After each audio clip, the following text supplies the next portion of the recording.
Assalamualaikum dan selamat sejahtera kepada hadirin sekalian. Nama yang diberi adalah Nurin Dini Iwani binti Abdul Rahman yang berperanan sebagai moderator dan panel satu kita yang diberi nama Siti Khadijah dan panel kedua kita yang diberi nama Zarif Balukis. Okey. Kuat sikit. Okey, dalam situasi yang dialami kita ketika ini, kita terpaksa mengadakan sidang forum secara online, tetapi ini bukan halangan untuk kita terus mencari ilmu. Sebelum kita teruskan dengan topik-topik kita, saya ingin bertanyakan sedikit khabar panel-panel kita selepas bercuti lama. Macam mana saudari selepas bercuti, lepas tu ada COVID ke? Alhamdulillah masih diberi peluang untuk bernafas sampai hari ini dan Alhamdulillah saya masih belum pernah dijangkiti oleh wabak. Okey, macam mana pula dengan saudari kita yang satu lagi ni? Alhamdulillah setakat ni semua baik saja, sampai kita pun boleh berjumpa secara berhadapan dan dapat teruskan program forum pada hari ini. Okey, kita teruskan dengan tajuk forum kita pada hari ini iaitu takaful. Apa itu takaful? Atau lebih dikenali sebagai insurans takaful. Insurans merupakan bayaran yang dikeluarkan oleh individu bagi mendapatkan perlindungan kewangan jangka masa panjang. Tetapi tanpa kita sedar, sesetengah insurans mengandungi unsur riba, maisir dan al-gharar. Oleh sebab itu, jika seorang Muslim ingin mengambil insurans, adalah lebih baik untuk individu tersebut mengambil insurans takaful. Kerana takaful merupakan konsep insurans yang berlandaskan hukum syariah. Apa pula takaful? Takaful merupakan satu usaha kerjasama lindung melindungi dan tolong menolong di antara anggota masyarakat yang menginginkan perlindungan dalam menghadapi kemungkinan malapetaka atau arti kata lain memberikan perlindungan aset bersama dan menawarkan perkongsian risiko sesama ahli. Di sini saya ingin bertanyakan kepada panel satu untuk menerangkan serba sedikit tentang takaful dan jenis-jenis perkhidmatan yang disediakan. Disilakan. Assalamualaikum warahmatullahi wabarakatuh. Usaha memperkenalkan insurans ini dikendalikan oleh syarikat takaful sebagai pengusaha melalui skim dan pelang takaful yang disusun dengan berlandaskan hukum-hukum syariah. Usaha bagi mewujudkan kerjasama dan lindung melindungi selari dengan tuntutan Islam sebagaimana yang dijelaskan dalam Al-Quran surah Al-Ma'idah ayat kedua yang bermaksud, dan hendaklah kamu tolong menolong dalam melakukan kebaikan dan janganlah kamu tolong menolong dalam melakukan dosa ataupun maksiat. Para ulama telah bersepakat memutuskan takaful sebagai ganti kepada insurans konvensional. Sumber utama takaful adalah dari segi sumbangan ataupun dalam bahasa Arabnya dipanggil tabaruk. Dalam konteks takaful, setiap peserta yang ingin mendapatkan perlindungan takaful mestilah hadir dengan niat yang ikhlas bagi menderma dan membantu sesama para peserta yang lain. Dalam erti kata lain, semua peserta tersebut bersetuju untuk saling membantu di kalangan mereka ketika ditimpa kemalangan. Seterusnya saya akan bentangkan jenis-jenis perkhidmatan takaful. Jenis-jenis perkhidmatan takaful ada dua. Perkhidmatan takaful yang pertama ialah takaful am dan yang kedua ialah takaful keluarga. Takaful am ialah sejenis perlindungan terhadap risiko kerosakan yang mungkin berlaku ke atas harta benda seseorang peserta. Contoh produk takaful am ialah takaful rumah. Insurans takaful rumah terdiri daripada dua jenis, iaitu takaful rumah dan takaful isi rumah. Takaful rumah secara amnya melindungi struktur rumah daripada sebarang risiko kerosakan dan kerugian, contohnya disebabkan oleh banjir, kebakaran atau bencana lain. Takaful isi rumah pula melindungi isi rumah seperti perabot, barangan rumah, peralatan elektrik dan lain-lain daripada sebarang kerosakan dan kerugian. Takaful keluarga pula terbahagi kepada beberapa kategori. Antaranya takaful pelaburan, takaful pendidikan serta takaful perubatan dan kesihatan. Produk takaful perubatan dan kesihatan ini menawarkan perlindungan untuk tanggungan kos rawatan dan kemasukan ke wad hospital swasta. Seperti yang saya ada terbaca di media sosial, seorang bapa kepada artis tanah air kita telah diserang penyakit jantung ketika itu. Dan dia terpaksa dimasukkan ke hospital swasta kerana hospital kerajaan pada masa itu dipenuhi oleh pesakit COVID-19. Jadinya artis tanah air itu terpaksa melancarkan tabung kilat untuk mengumpul dana supaya dapat membantu ayahnya masuk ke hospital swasta. Jadinya di sini jika artis tersebut mendapatkan jika artis tersebut ingin mendapatkan takaful, dia boleh ambil takaful keluarga ni yang seperti saya jelaskan tadi. Okay, terima kasih saudari. Seperti yang kita dapat sedikit info daripada saudari Khadijah kita bahawa kita bersimpati dengan nasib bapa kepada artis tersebut. Tapi adakah semua orang sedar bahawa takaful ini terbahagi kepada semua pihak? Tak kira umur, tak kira benda, semua boleh mendapatkan takaful. Okey. Daripada kisah saudari tadi, sedar atau tidak, sebenarnya ramai lagi yang tidak sedar akan kepentingan takaful. Berdasarkan artikel daripada BH Online pada 30 Julai 2019, statistik menjelaskan bahawa 85% rakyat Malaysia masih masih tiada perlindungan takaful. Mungkin ini disebabkan faktor kewangan atau mereka tidak mengambil peduli atau tidak tahu tentang kepentingan insurans takaful ini. Okey, kembali kepada saudari Khadijah kita. Apakah kepentingan takaful dalam kehidupan seharian? Bolehkah saudari terangkan sedikit untuk semua tahu? Okey, sebenarnya kepentingan insurans takaful ni ada banyak sebenarnya. Jadi kepentingan yang pertama ialah jihad ekonomi Islam. Sebelum wujudnya skim takaful yang patut syariah ini, skim perlindungan banyak dikuasai oleh produk-produk insurans konvensional yang mempunyai unsur-unsur riba. Namun begitu, terdapat banyak produk-produk takaful telah wujud untuk memberikan alternatif kepada umat Islam bagi mendapatkan perlindungan yang sewajarnya. Malangnya, walaupun setelah beberapa tahun skim-skim takaful muncul, kadar langganannya masih lagi rendah seperti yang diberitahu oleh moderator kita tadi. Jika dibandingkan dengan skim insurans konvensional meskipun di kalangan umat Islam sendiri. Bahkan ada segelintir umat Islam yang mempunyai pandangan skeptikal dan merendah-rendahkan produk-produk takaful.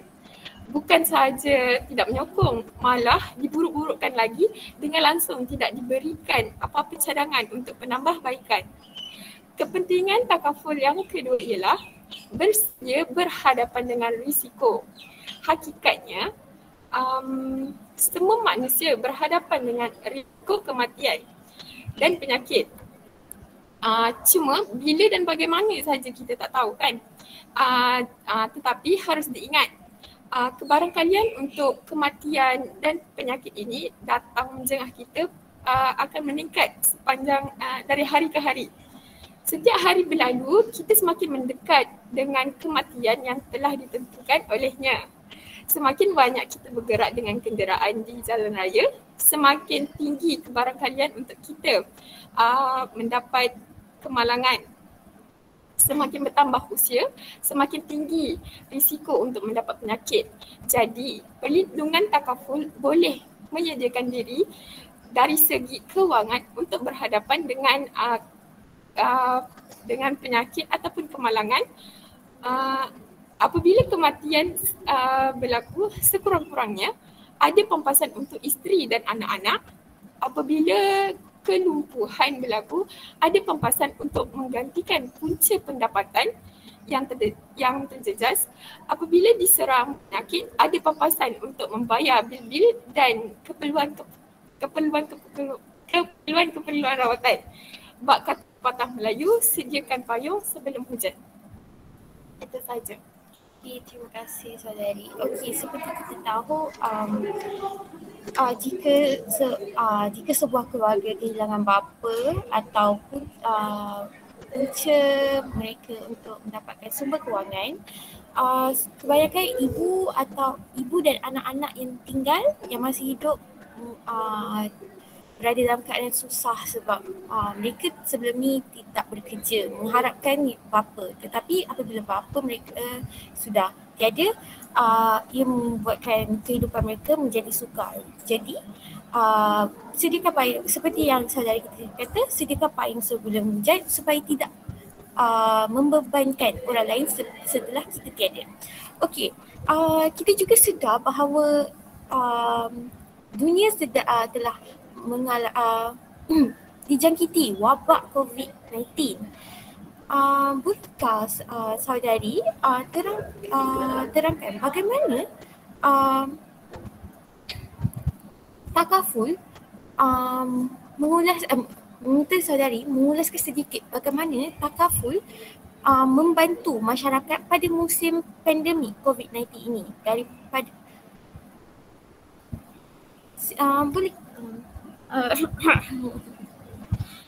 bolehkah saudari mengulaskan sedikit bagaimana industri insurans di Malaysia membantu rakyat Malaysia dalam meringankan beban semasa dalam pandemik ni? Silakan saudari. Terima kasih kepada ahli moderator atas soalan itu tadi. Kita semua sedia maklum bahawa dunia ni semua negara terkesan dengan pandemik COVID-19.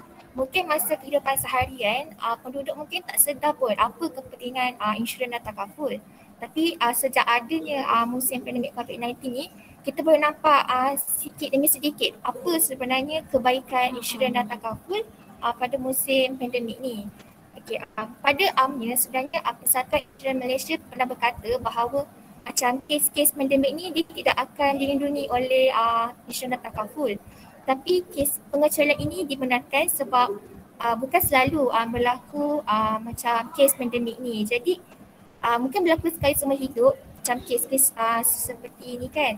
Jadi untuk kes seperti ini bagi pemegang-pemegang polisi insurans dan takaful, mereka mungkin jika mereka dimasukkan ward di atas sebab COVID-19, mereka akan disalurkan wang tunai sebanyak RM1,000 lah jika mereka terkesan akan COVID-19, dan selain itu juga ia akan disalurkan dengan bayaran RM10,000 lah jika ada berlaku sebarang kematian. Ini pun disebabkan banyak dana daripada pihak insurans takaful iaitu sebanyak 8 juta pada bulan Mac 2020 bagi membolehkan pemegang polisi insurans perubatan dan kesihatan mendapat perlindungan. Selain itu juga untuk ini daripada kolaborasi antara Persatuan Insurans Takaful, mereka ada bentukkan satu program macam MySalam. Kalau ahli panel perasan ataupun penonton perasan, kalau kita macam masuk hospital ke ada macam kat kaunter tu siapa nak daftar MySalam, itu sebenarnya dia bukan dia macam segi bantuan atau perlindungan terutamanya kepada golongan B40 lah atau golongan yang tidak berapa kemampuan untuk bayar yuran. Jadi jika mereka terkesan akan COVID-19 dan dimasukkan ke dalam hospital atau kena ward kan, sehari tu mereka dapat allowance sebanyak RM50. Jadi itu pun sedikit sebanyak dah membantulah mereka golongan-golongan yang terkesan akan COVID-19 ni. Okey, bukan itu sahaja pun, malah industri secara menyeluruh pun insurans dan takaful ni boleh memberikan pelbagai skim skim bantuan lah kepada mereka yang terkesan. Jadi dekat sini kita boleh nampak lah sebenarnya banyak kebaikan insurans dan takaful kepada masyarakat ketika musim pandemik ni. Sekian daripada pemeriksaan saya. Okey, terima kasih saudari Zarek kita. Seperti yang saya terangkan pada awalnya tadi, takaful dapat membantu, adalah isu adalah skim yang membantu. Ini berkait rapat dengan topik kita yang seterusnya, iaitu jual beli dan jual beli atas talian. Seperti yang semua tahu, jual beli mempunyai risiko yang besar apabila seseorang menghadapi kerugian. Di sini perniagaan dalam talian merupakan perniagaan yang dilakukan secara online, di mana internet digunakan sebagai medium perantaraan antara penjual dan pembeli. Perniagaan dalam internet juga adalah sama dengan perniagaan offline seperti yang di kedai-kedai yang lain. Perniagaan dalam talian tetap memerlukan tapak perniagaan seperti Shopee, Lazada dan Zalora dan sebagainya. Modal, barangan perniagaan dan juga promosi untuk barang yang dijual. Apa yang membezakan online dan offline adalah permulaan yang bagi memulakan perniagaan dalam talian tersebut. Jual beli atas talian telah menjadi satu aktiviti yang tidak lagi asing dan popular pada era modernisasi ini dan lebih-lebih lagi pada musim pandemik ini.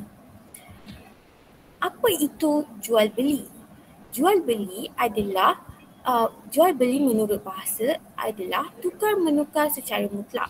Setiap pembeli mendapat hak mutlak kepada barang yang dibeli mereka. Bolehkah saudari Zarek kita, panel ketua, menerangkan sedikit tentang jual beli dan jenis-jenis jual beli yang dibenarkan? Silakan. Terima kasih kepada pihak moderator. Okey, jadi betul lah bahawa fenomena sekarang ni jual beli asal talian tu dah jadi macam perkara yang biasa. Kalau kita tengok dekat KMJ ni pun, kalau kita berjalan dekat tempat pasar tu kan, kita tengok nampak banyak pasar tu, ramai pelajar berakam ambil pasar. Dari situ pun kita dah nampak sebenarnya jual beli atas talian ni pun dah jadi satu trend. Satu perkara yang macam semua orang pernah buatlah untuk kemudahan masing-masing. Okay. Jadi betul apa yang pihak moderator cakap, iaitu jual beli adalah dari segi bahasa itu menukar barangan dengan cara sukarela lah, barang dengan barang ke ataupun sebagainya. Jadi dekat jual beli ni pun ada berbagai jenis, iaitu saya akan terangkan sedikit lah, tak semua. Saya akan terangkan antara jenis jual beli yang selalu kita jumpa lah, dan juga antara jenis jual beli yang tidak dibenarkan. Okey, yang pertama jenis jual beli yang dibenarkan, iaitu yang pertama bai'u al-tawliyah, iaitu menjual barangan yang dibeli dan telah diterima dengan harga asal dan ketika dibeli itu tanpa keuntungan. Macam maksud yang saya boleh bagi situasi lah. Contohnya pihak moderator beli kereta. Lepas tu pihak moderator jual dekat orang pun masa beli tu RM25,000. So bila pihak moderator jual dekat orang tu pun RM25,000. Sebenarnya tak ada keuntungan. Itu contoh bai'u al-tawliyah. Yang kedua bai'u al-isyraq, iaitu menjual sebahagian barangan yang dibeli dengan sebahagian harga asal. Kalau macam ni saya boleh bagi contoh, saya ada 1 ekar tanah, harganya RM20,000. Lepas tu saya jual separuh ekar tanah tu RM10,000. Maksudnya saya pun tak ada keuntungan lah sebab saya jual separuh RM10,000, separuh RM10,000. Okay, yang ketiga bai'u al-salam, yang ini jual beli barangan secara tempahan tetapi perlu bayaran secara pendahuluan. Okey, ini macam saya nak tanya pihak moderator.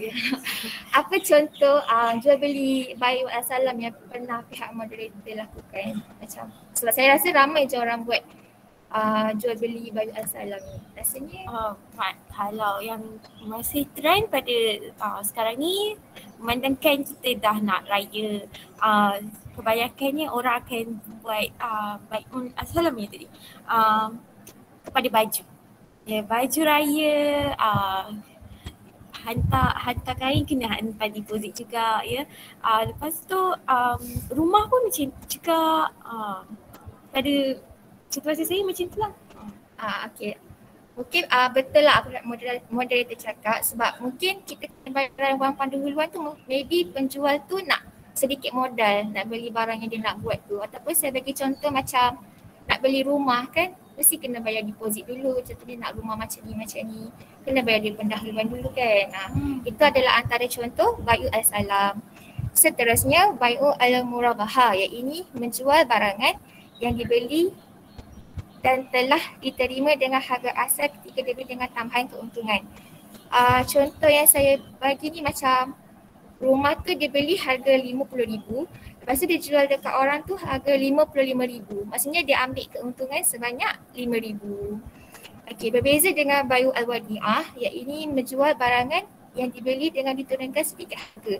Macam dia beli, saya bagi contoh rumah tadi, dia beli RM50,000 tapi dia jual dekat orang tu RM45,000 sahaja. So dekat situ macam ada sedikit kerugian lah. Okey, yang seterusnya bai'u Al-Saf, iaitu jual beli dua barangan yang kedua-duanya dalam bentuk mata wang. Kalau dekat sini contohnya macam saya ada RM100 Malaysia nak tukar kepada wang macam mata wang Korea won, mata wang Jepun yen. So ini pun adalah contoh bai'u Al-Saf. Seterusnya iaitu bai'u Al-Istinhah, iaitu jual barang yang belum wujud dan tidak memerlukan pendahuluan bayaran. Dan tempoh penyerahannya tu boleh ditentukan. Kalau macam ni contohnya macam orang tu nak beli kasut. So saiz kasut dia tu tak biasa dijumpai, macam saiz besar-besar lah yang kena buat sendiri. Jadi bai'u Al-Istinhah ni boleh digunakan lah, macam dia nak tempah kasut ke, tempah perabot ke dan sebagainya. Okey, itu antara jual beli yang dibenarkan lah. Macam yang biasa kita dengar lah. Jadi kalau ada jual beli yang dibenarkan, mesti ada yang tidak dibenarkan. Tapi yang tidak dibenarkan ni selalu orang pandang remeh lah. Dia tak sedar apa sebenarnya jual beli ni tidak dibenarkan lah dalam syarak Islam. Jadi yang pertama iaitu jual beli yang haram, yang ini untuk kegunaan maksiat seperti dadah. Memanglah kita jual dadah tu memang untung besar, tapi benda-benda macam tu macam ganja, benda tu memudaratkan orang sekeliling. Jadi jenis jual beli yang macam ni tidak dibenarkan. Okey, yang kedua, jual beli yang mempunyai unsur perjudian, iaitu macam kita beli sesuatu tu sebagai pertaruhan untuk mendapatkan hadiah yang lumayan. Okey, yang seterusnya jual beli yang mengandungi unsur penipuan, iaitu contohnya macam buah-buahan kan dekat depan tu nampak je macam elok, tapi bila kita pusingkan dekat dalam dia busuk. Tapi macam kita kan sekarang kan guna media sosial, macam kita selalu nampak artis buat review dekat Instagram, dekat TikTok kan, macam dia cakap saya putih sebab makan produk ni, saya kurus sebab minum benda ni, tapi sebenarnya dia tak consume pun benda tu. Dia pergi klinik, dia buat rawatan, putihkan kulit, benda-benda macam tu pun dah jadi unsur penipuan. Tapi masyarakat pun percaya je sebab yang reviewnya pun orang yang terkenal kan. Okey, seterusnya jual beli barangan yang belum wujud. Contohnya macam buah-buahan yang belum dipetik ke, ataupun susu yang belum diperah ke. Dia cakap dia jual susu, tapi susunya tak ada lagi pun, dia tak perah pun, mana tahu lembu tu tak ada susu ke. Itu pun antara jenis jual beli yang tidak dibenarkan. Itu sahaja perkongsian saya. Terima kasih Fadali. Seperti yang kita tahu, kita ada lebih banyak jenis jual beli yang dibenarkan dan sedikit sahaja jual beli yang tidak dibenarkan. Tetapi ramai yang boleh untuk membuat jual beli yang tidak dibenarkan. Mungkin sebab keuntungan yang mereka dapat adalah lebih besar dan cara proses membuat itu lebih senang. Dan mereka secara langsung kita nampak mereka mengindahkan syarat-syarat rukun jual beli. Bolehkah saudari Siti Hadijah kita menjelaskan tentang rukun dan syarat sah jual beli. Sebab ada yang tak sah, nak tahu yang sah je. Silakan. Okey, terima kasih Pak Moderator. Okey, rukun jual beli ada beberapa rukun jual beli. Yang pertama, penjual. Yang kedua, jika ada penjual, mestilah ada pembeli kan. Kalau tak, dia nak jual kat siapa? Okey, seterusnya, akad atau lafaz kontrak. Iaitu ikatan kata antara penjual dan pembeli. Yang seterusnya, makud alaihi. Makud alaihi ni ialah barang atau benda yang dijual belikan. Yang terakhir, sirah ataupun lafaz akad. Seterusnya saya akan membincangkan tentang syarat sah ijab kabul. Syarat sah ijab kabul yang pertama ialah tidak boleh ada yang memisahkan. Yang kedua, pembeli tidak boleh diam setelah penjual mengucapkan ijab. Dan tidak boleh diselangi dengan kata-kata lain ijab dan kabul. Maksudnya kena terus berterusan macam okey, saya beli dan penjual kata saya jual. Okey, seterusnya syarat makud alaihi ataupun barang ataupun benda yang dijual belikan. Syarat yang pertama ialah suci, tidak sah jika menjual najis. Seperti yang kita tahu, anjing merupakan najis kan, najis berat dalam Islam. Jadinya di sini kita diharamkan jika kita beli anjing tu, maksudnya jual beli tak sah lah. Melainkan tengok pada kita beli tu untuk apa. Tujuan kita perlindungan lah, macam nak jaga rumah ke. Itu dibenarkan. Okay. Seterusnya, barang tu mestilah memberi manfaat menurut syarak. Contohnya macam kita isi minyak kereta kan, supaya memudahkan kita untuk gerak dari sini ke sana kan. Tapi ada setengah manusia yang menggunakan minyak tu, menyalahgunakan minyak tu sebagai cara untuk membalas dendam, seperti yang kita tahu pasal kes bakar tahfiz bakar tahfiz tu kan. Itu tak bolehlah kita beli barang tu untuk tujuan yang memudaratkan orang lain. Okey, seterusnya barang itu dapat diserahkan. Maksudnya barang itu mestilah wujud. Kalau tak wujud, macam mana kita nak beli apa kan? Okey, seterusnya barang tersebut kepunyaan atau milik si penjual. Dekat sini saya bagi contoh. Contohnya saya ambil barang panel kedua, lepas tu saya jualkan pada moderator. Okey, jual beli tu tak sah sebab barang yang saya jual tu bukan kepunyaan saya. Barang curi. Barang curi lah. Okey, seterusnya barang itu dikenal pasti oleh penjual dan pembeli. Jual beli yang dikenal pasti itu maksudnya jual beli yang mengandungi kesamaran adalah salah satu jual beli yang diharamkan oleh Islam. Macam yang pernah viral sebelum ni pasal sambal Khairul Amin tu.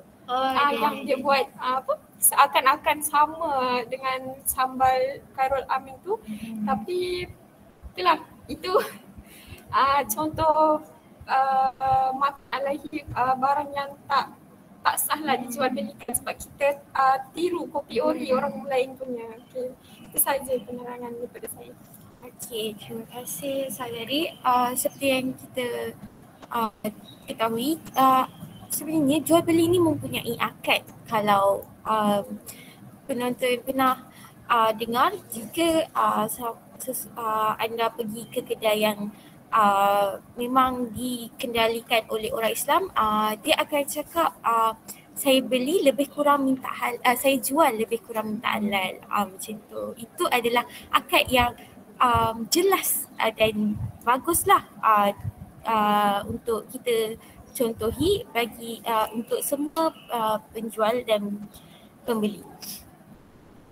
Okey, jual beli ni juga seperti yang kita tahu, jual beli ni penting untuk menampung kehidupan dan perbelanjaan seharian. Okey, kebanyakan masyarakat bergantung daripada keuntungan jual beli, di mana tak kisah macam ada yang berniaga nasi lemak, mungkin itu sumber pendapatan mereka untuk menampung kehidupan seharian mereka. Bolehkah ahli panel kita memberikan sedikit pendapat tentang betapa pentingnya jual beli dalam kehidupan bagi semua manusia lah. Silakan. Okay, terima kasih. Okay, pada pendapat saya tentang jual beli atas talian ni, saya rasa perkara ni macam semua orang tu tak ada macam misi perniagaan pun diorang boleh menjual atas talian ni sebab semua orang bergantung kepada jual beli atas talian. Okay. Kenapa pentingnya jual beli atas talian? Ini disebabkan yang betul apa pihak modal cakap, itu memberi peluang kepada golongan tertentu untuk menjalankan urusan jual beli bagi menambahkan pendapatan. Sebab ada lagi macam pada musim pandemik ni kan, mungkin orang tu selalu jual dekat pasar malam, dekat bazar karat, pasar tani, jual sayur, jual baju. Tapi disebabkan pandemik ni, waktu operasi tu terhad, kadang tak boleh buka pun bazar-bazar kat tepi jalan tu. Jadi dekat mana lagi diorang nak menjual kalau bukan dekat atas talian. Jadi mereka mungkin boleh promosikan barang-barang diorang dekat Facebook ke, Shopee ke. Macam kita cakap je, chat ke, cakap saya nak beli jagung kukus ni 2. Nanti dia hantarlah dekat rumah kita. Benda tu pun sedikit dapat membantu mereka untuk mendapatkan pendapatan bagi mereka lah. Lebih-lebih lagi pada golongan mereka yang terkesan disebabkan pandemik COVID-19 ni.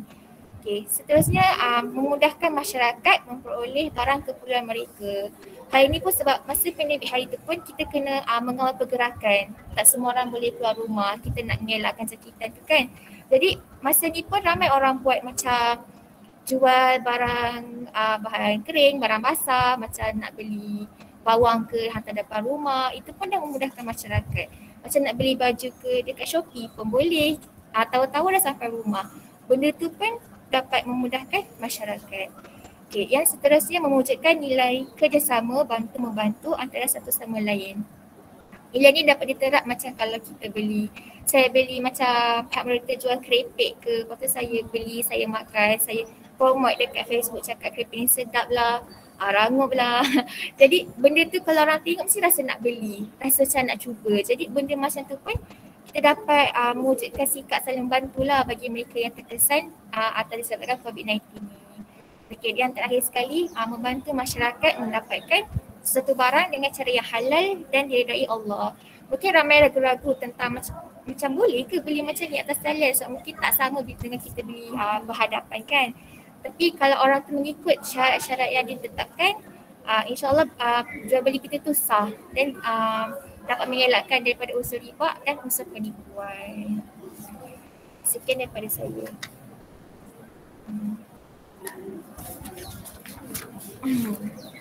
Okey, terima kasih saudari Zara kita.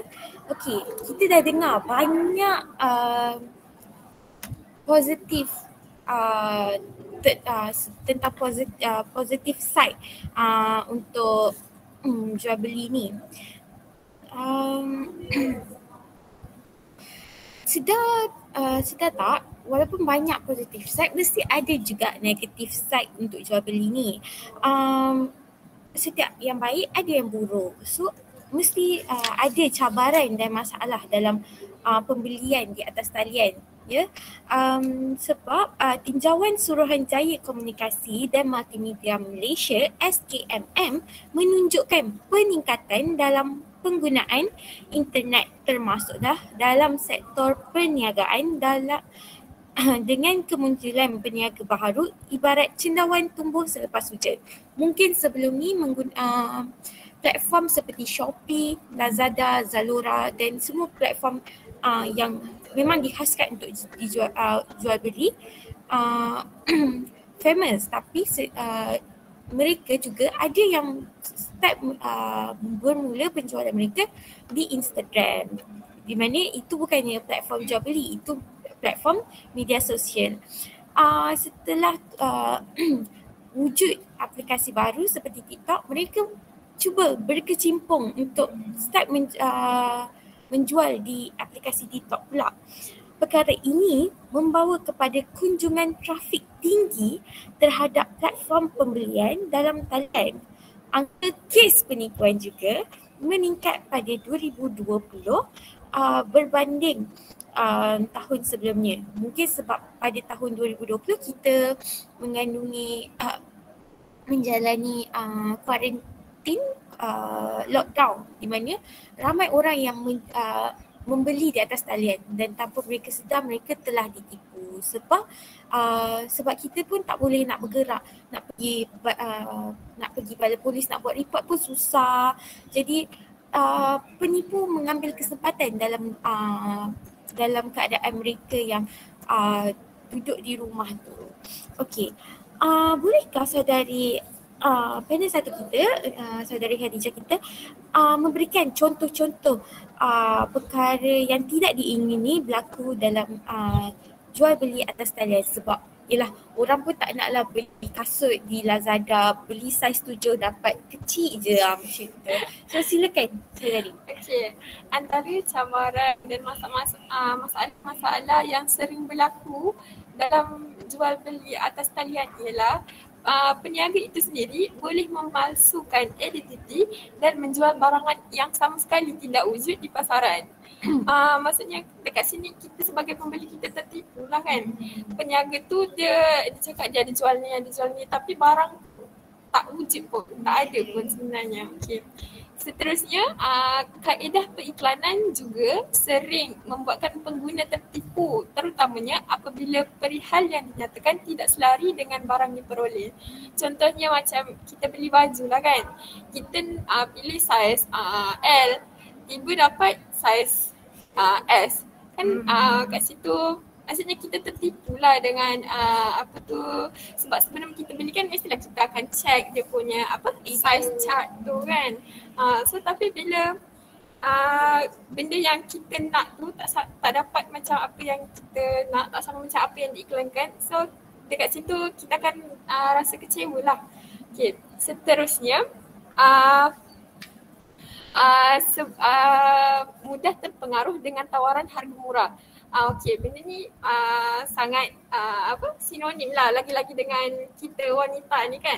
Pantang nampak sale macam Shopee 4/4, 5/5. Macam tanpa berfikir okey nak beli ni terus add to cart. So tak boleh lah kat situ, dia akan berlaku pembaziran lah. Okey, seterusnya kemudahan teknologi disalahguna menyebabkan ramai pengguna menjadi mangsa. Disebabkan sekarang ni kan zaman yang moden, ramai yang bijak belaka lah. Jadinya dia menggunakan teknologi ni untuk menipu orang untuk mendapatkan keuntungan yang lebih besar lah. Okay, jadinya di sini sebagai pembeli kita perlu bersikap teliti dan waspada sebelum meneruskan transaksi pembelian dalam talian. Pengguna juga dinasihatkan peka dengan tanda amaran yang membawa kepada penipuan, antaranya seperti peniaga menyembunyikan identiti diri dan tidak berdaftar dengan Suruhanjaya Syarikat atau menutup ruangan komen di laman jualan. Semua pihak perlu memberi perhatian untuk memastikan penipuan pembelian dalam talian dapat dielakkan. Sekian sahaja daripada saya. Okey, terima kasih saudari Khadijah kita panel 1.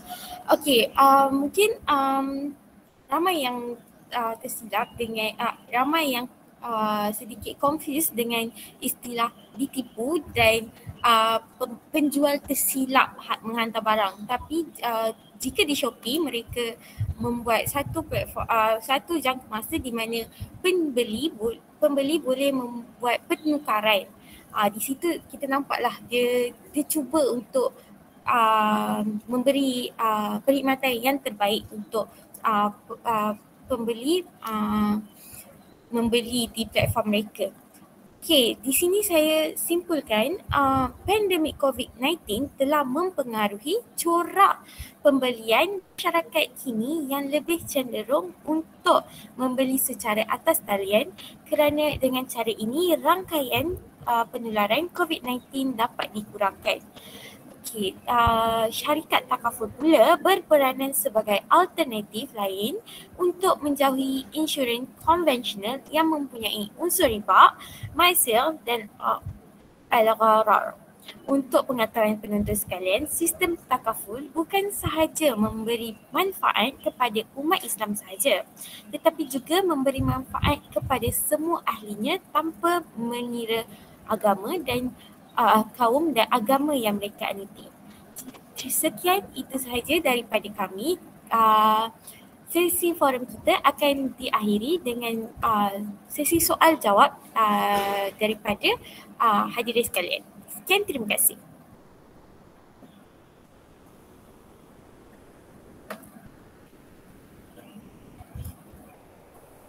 Soalan?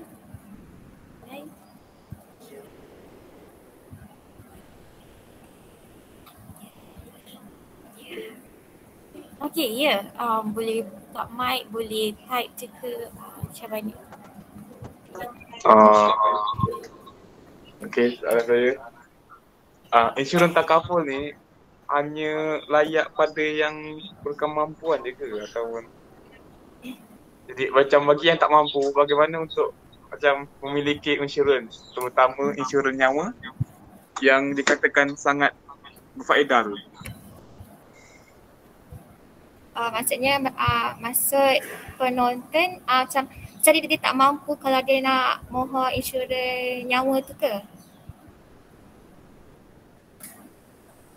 Sekali lagi? Ya, yang kalau tak mampu untuk dapatkan insurans nyawa. Okey.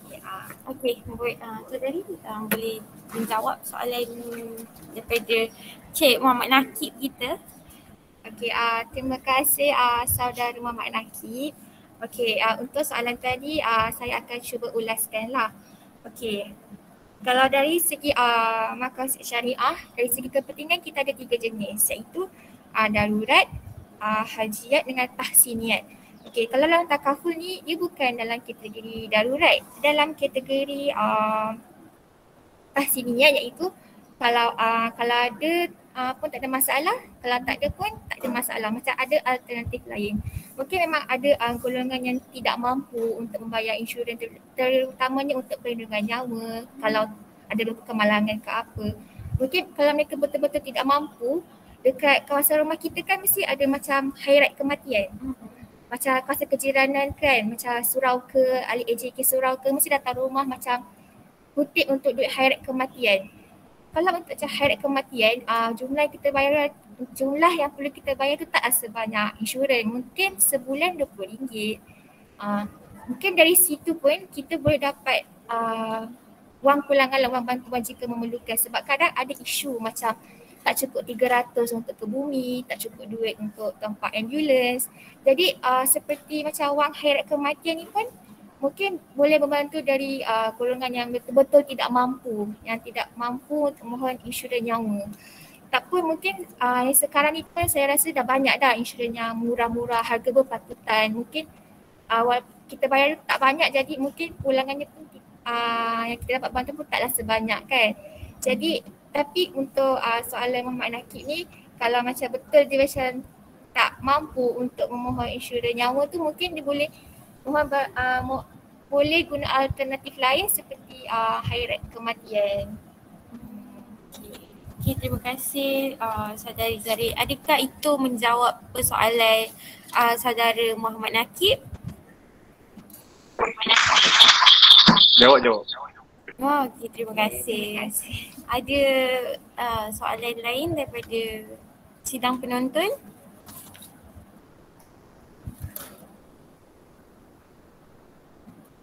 Siapa-siapa je.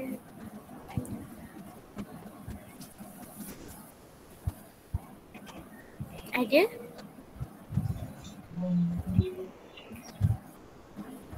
Ya. Saudara Muhammad Aikal nak tanya ke? Buka mic tadi.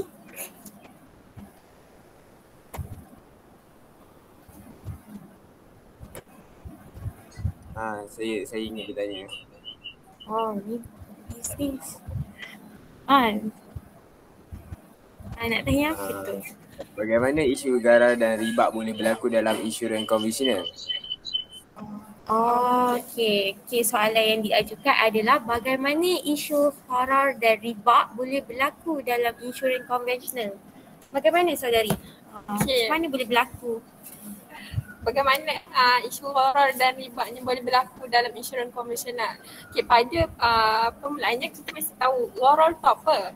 Gharar secara ringkasnya kita tak jelas dari segi implikasi kesan yang kita akan dapat. Contohnya dari sudut ada atau tak ada, boleh dapat atau tidak, daripada sudut berapa bilangan atau ganjaran yang kita akan dapat. Kemudian tempoh kita tunggu tu pun berapa lama dan sebagainya kita tak tahu. Jadinya dekat sini tak jelas lah kan. Dekat sini kita kena beza satu je. Insurans ni merupakan jual beli. Jadinya seperti yang telah saya jelaskan tadi, syarat sah jual beli mestilah kena jelas. Okay, contohlah panel 2 kita, saya nak beli ikan pada awak kan. Tapi ikannya tak ada lagi. Lepas tu panel kedua cakap, okay tak apalah nanti saya tangkap. Dan seterusnya saya bayarlah dekat panel 2 kan. Jadinya dekat situ kita tak tahulah sebab ikan tu tak ada lagi. Ikan tu tak ada lagi, jadinya kita macam tertunggu-tunggulah. Jadi kat situ adalah jadi satu masalah pada kita. Okey. Yang keduanya ialah berlakunya maisir. Maisir tu maksudnya kalau dalam bahasa Melayu maksudnya judi lah. Allah ada sebut dalam surah Al-Ma'idah yang bermaksud wahai orang-orang beriman, sesungguhnya arak, judi, menilik nasib, kemudian memberi makan berhala, maka ia termasuk dalam kategori yang dipanggil sebagai kotoran dan jijik. Seolah-olah Allah nak bagi kita tahu yang nak bagi gambaran yang judi ni termasuk dalam dosa yang sama macam syirik, iaitu termasuk dalam dosa bersalah. Kesimpulannya insurans konvensional ni yang mempunyai isu gharar dengan riba, gharar riba dengan apa lagi satu tadi? Maisir tu akan menindas kita lah sebagai pembeli, peserta takaful, peserta insurans konvensional. Insurans konvensional. Kesimpulannya janganlah ambil insurans konvensional ni sebab dia ada maisir, gharar semua tu yang tadi saya jelaskan. Okey, terima kasih saudari Khadijah. Okey, secara ringkasnya kita tidak insurans konvensional ni kita tidak tahu dia punya punca dan apa yang berlaku, macam mana diorang mendapatkan duit untuk dipulangkan kepada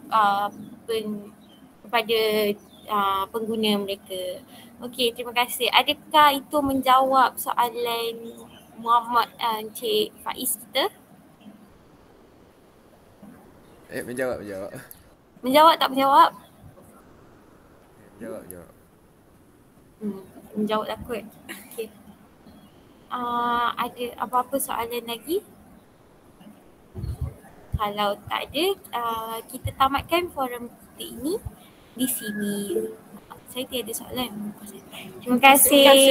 Terima kasih kepada semua yang setia bersama kita sampai akhir. Terima kasih semua. Semoga hari anda diberkati. Terima kasih.